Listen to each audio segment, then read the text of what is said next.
Halo, jumpa lagi kita pada mata kuliah Pendidikan Pancasila untuk pertemuan keempat, dan kita akan membahas tentang materi uh, sebelumnya bagian 2. Jadi pada materi sebelumnya kita sudah membahas tentang Pancasila sebagai dasar negara.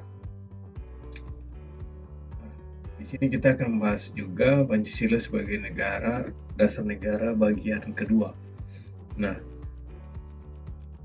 penjabaran Pancasila dalam batang tubuh Undang-Undang 1945 dan juga implementasinya oleh pemerintah. Ini kita akan banyak bahas tentang ini. Nah, pokok pikiran yang pertama yaitu menegaskan bahwa pengertian negara persatuan diterima dalam pembukaan Undang-Undang Negara Indonesia tahun 1945, yaitu negara melindungi bangsa Indonesia seluruhnya.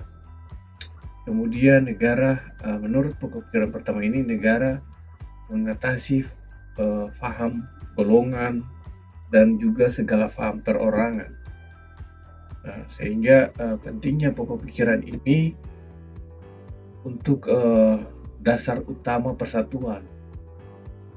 Jadi ketika mengesampingkan paham golongan, perorangan, kedaerahan, maka ini yang menumbuhkan persatuan. Nah, ini dituang dalam pembukaan Undang-Undang Dasar Negara Indonesia tahun 1945. Nah, oleh karena itu, penyelenggara negara dalam hal ini pemerintah dan setiap warga negara wajib mengutamakan kepentingan negara di atas kepentingan golongan. Jadi kalau penyelenggara negara juga harus memikirkan kepentingan seluruh bangsa, bukan hanya kepentingan golongan. Oke, kemudian pada pokok pikiran kedua merupakan causa finalis, di mana menegaskan bahwa tujuan atau suatu cita-cita yang hendak dicapai, finalis, ya, tujuan kita. Kemudian melalui pokok pikiran ini maka ditentukan jalan atau aturan-aturan yang harus dilaksanakan dalam undang-undang dasar sehingga tujuan dan cita-cita itu bisa dicapai. Nah, sesuai dengan pokok pikiran pertama tadi, yaitu untuk persatuan.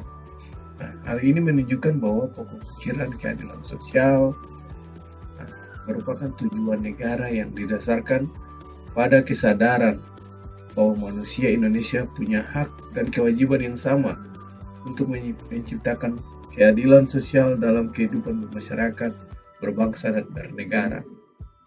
Jadi kita memiliki hak yang sama dalam bernegara. Untuk itu keadilan sosial ini harus merata, harus betul-betul dirasakan oleh masyarakat Indonesia dalam kehidupan bermasyarakatnya, berbangsa dan bernegara. Itu pokok pikiran yang kedua, di mana dalam mencapai cita-cita kita butuh undang-undang untuk mengatur semuanya. Pokok pikiran ketiga yaitu mengandung konsekuensi logis yang menunjukkan bahwa sistem negara berbentuk dalam undang-undang dasar harus berdasar atas kedaulatan rakyat dan permusyawaratan perwakilan. Jadi ketika kita ingin mencapai tujuan negara yang tadi harus melalui undang-undang yang harus dibuat, maka secara logis konsekuensinya bahwa kedaulatan yang tertinggi itu ada di rakyat, dan juga harus ada musyawarah, sehingga permusyawaratan perwakilan seperti anggota-anggota DPR yang bisa mewakili suara rakyat, di mana dengan adanya sistem tersebut, sistem negara seperti itu, maka uh,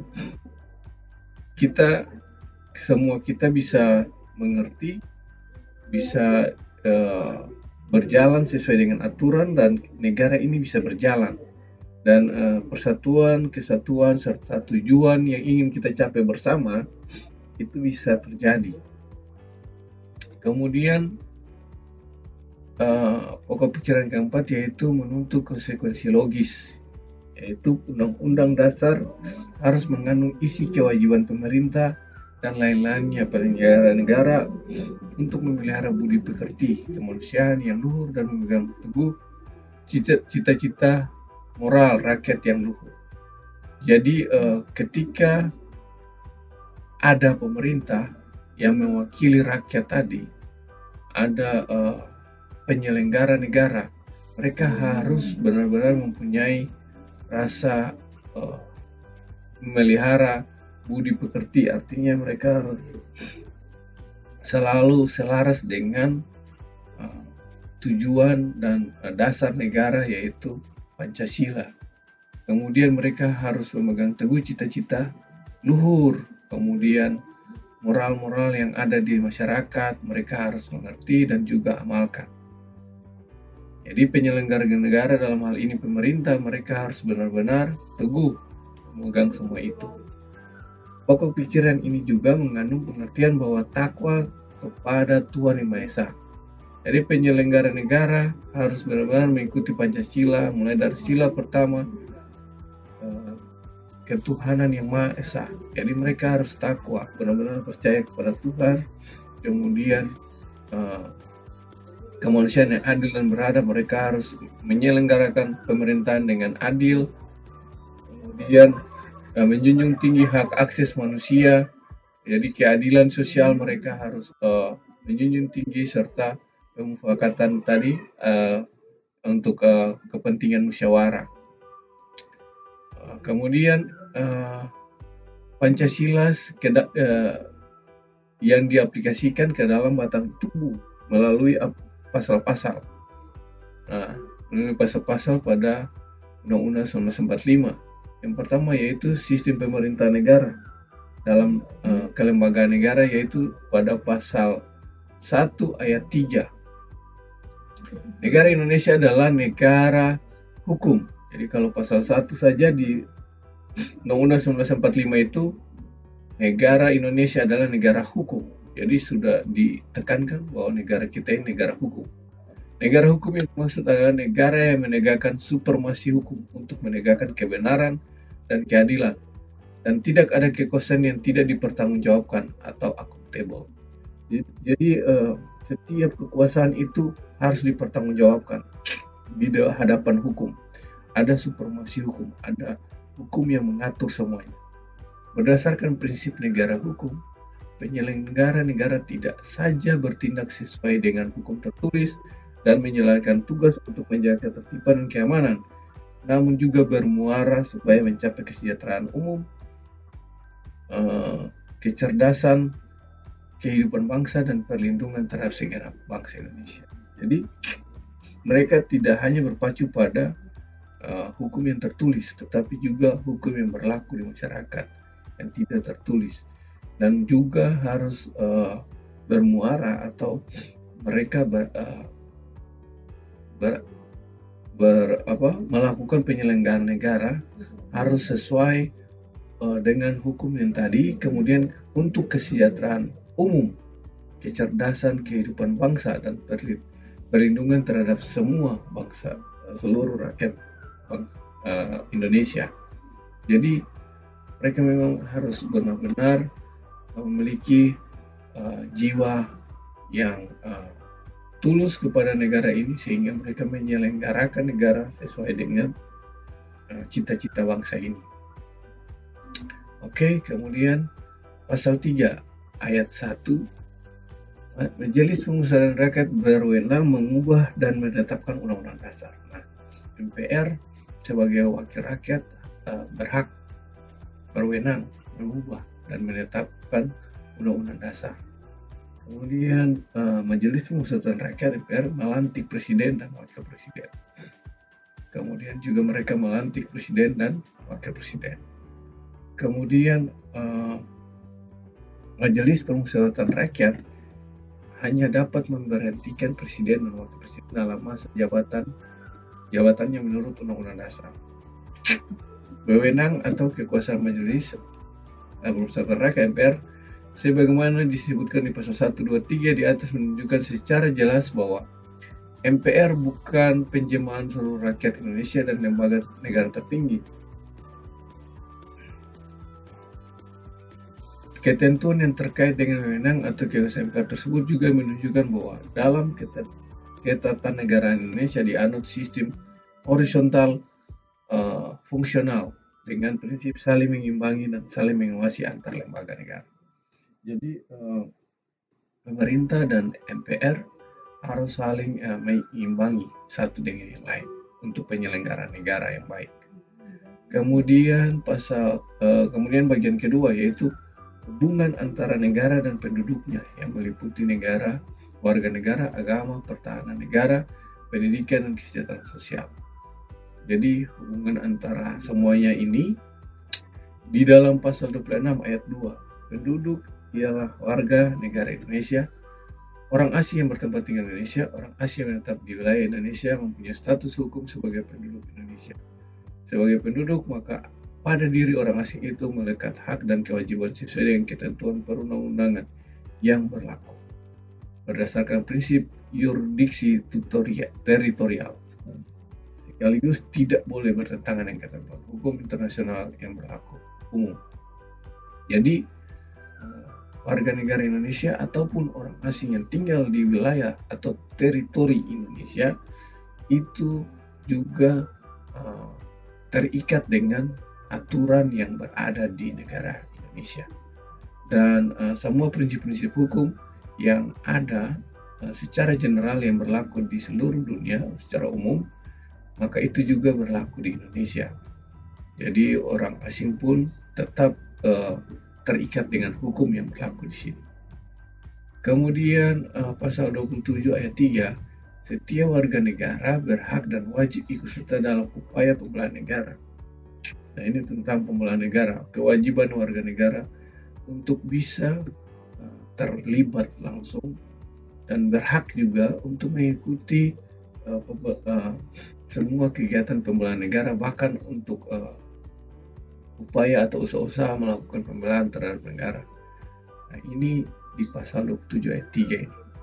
Ini maksudnya memperteguh konsep yang dianut bangsa dan negara Indonesia di bidang pembelahan negara, yaitu bahwa upaya pembelahan negara bukan hanya dari TNI, monopoli gitu ya, bukan hanya monopoli oleh TNI, namun juga merupakan hak sekaligus kewajiban semua warga negara.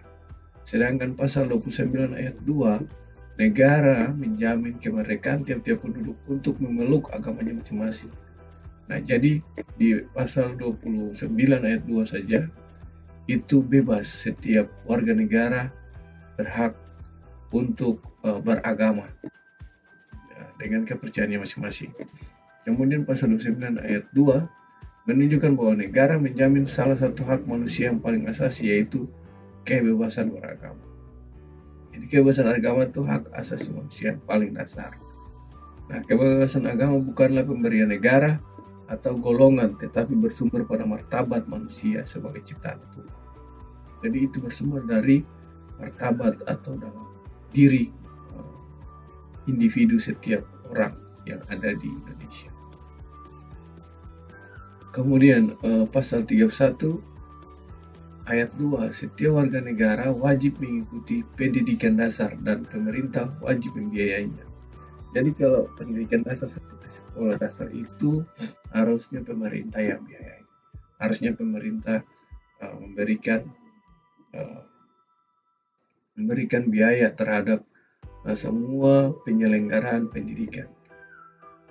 Kemudian pemerintah mengusahakan dan menyelenggarakan satu sistem pendidikan nasional yang meningkatkan keimanan dan ketakwaan serta akhlak dalam rangka mencerdaskan kehidupan bangsa. Nah, diatur oleh undang-undang. Jadi pemerintah juga menyelenggarakan, mengusahakan satu sistem pendidikan yang memang untuk semua, sehingga semua bisa merasakan pendidikan yang benar, yang baik. untuk kepentingan bangsa. Sementara itu, pemerintah wajib membiayai kewajiban setiap negara dalam mendapatkan pendidikan dasar. Jadi mereka juga membiayai. Kemudian ketentuan ini juga merekomendasi nilai-nilai dan pandangan hidup bangsa Indonesia sebagai bangsa religius. Tujuan sistem pendidikan nasional ini untuk mencerdaskan kehidupan bangsa. Jadi memang semata-mata untuk mencerdaskan kehidupan bangsa Indonesia, maka pemerintah harus mengakomodasi semua. Dimulai dari pendidikan, biaya pendidikan, kemudian nilai-nilai yang ada di pendidikan itu pemerintah atur. Apa yang harus dipelajari sehingga nilai-nilai religius, nilai-nilai bangsa itu tetap tertanam dalam proses pendidikan. Kemudian pasal 33 ayat 1, perekonomian disusun sebagai usaha bersama berdasar atas asas kekeluargaan. Jadi perekonomian negara disusun bersama-sama, asas bersama. Artinya tidak ada yang diuntungkan, semua harus bisa diuntungkan. Kemudian asas kekeluargaan, jadi harus dengan musyawarah asas kekeluargaan. Kemudian asas kekeluargaan dan prinsip ekonomi nasional, ini dimaksudkan yaitu rambu-rambu sangat penting untuk upaya demokrasi ekonomi. Jadi harus ada aturan-aturan yang mengikat antara proses perekonomian di Indonesia, sehingga semuanya itu bisa diatur, tidak timpang tinggi. Ada yang diuntungkan, ada yang dirugikan, tapi semua harus sama rata. Ekonomi Indonesia harus demokrasi juga. Dasar pertimbangan kepentingannya tiada lain adalah seluruh sumber daya ekonomi nasional. Jadi seluruh sumber daya yang ada di Indonesia itu digunakan semua untuk kesejahteraan rakyat. Kemudian sesuai dengan demokrasi ekonomi, mendatangkan manfaat optimal bagi seluruh rakyat Indonesia. Jadi harus semua hasilnya optimal bagi seluruh rakyat. Kemudian pasal 34 ayat 2, negara mengembangkan sistem jaminan sosial. Nah, itu harus ada jaminan sosial bagi seluruh rakyat Indonesia, memberdayakan masyarakat dengan lemah dan tidak mampu sesuai dengan martabat kemanusiaan. Dari ketentuan pasal 34.2 tersebut dapat diperoleh pengertian bahwa sistem jaminan sosial merupakan bagian upaya Indonesia sebagai negara kesejahteraan. Jadi jaminan sosial seperti BPJS, kesehatan maupun yang lain itu memang harus diperuntukkan untuk rakyat supaya kita semua bisa sejahtera. Oke, kemudian materi lain berupa aturan bendera negara, bahasa negara, kemudian lambang negara, lagu kebangsaan. Ini di pasal 35 tentang bendera, kemudian pasal 36 tentang bahasa, pasal 36A tentang lembaga negara, ialah lambang negara, ialah Garuda Pancasila dengan semboyan Bhinneka Tunggal Ika atau berbeda-beda tetapi satu dua. Kemudian pasal 36B lagu kebangsaan Indonesia Raya. Kemudian bendera, bahasa, lambang, dan lagu kebangsaan merupakan simbol yang mempersatukan kita sebagai bangsa. Nah, di tengah perubahan dunia yang tidak jarang berpotensi mengancam keutuhan, maka semuanya ini harus terus dikuatkan. Jadi bangsa Indonesia pun harus menghadapi tantangan ini, sehingga perlu semuanya itu benar-benar disadari oleh kita semua. Nah, dalam pengertian simbolik ini, bendera, lambang, lagu kebangsaan memiliki makna penting untuk menunjukkan identitas. Jadi selain untuk mempersatukan kita, juga menunjukkan identitas kita sebagai negara Indonesia dan kedaulatan negara dan bangsa Indonesia dalam pergaulan internasional. Baik, demikian pembahasan kita pada saat ini untuk materi kali ini, dan selamat bertemu lagi nanti pada pertemuan berikutnya. Terima kasih.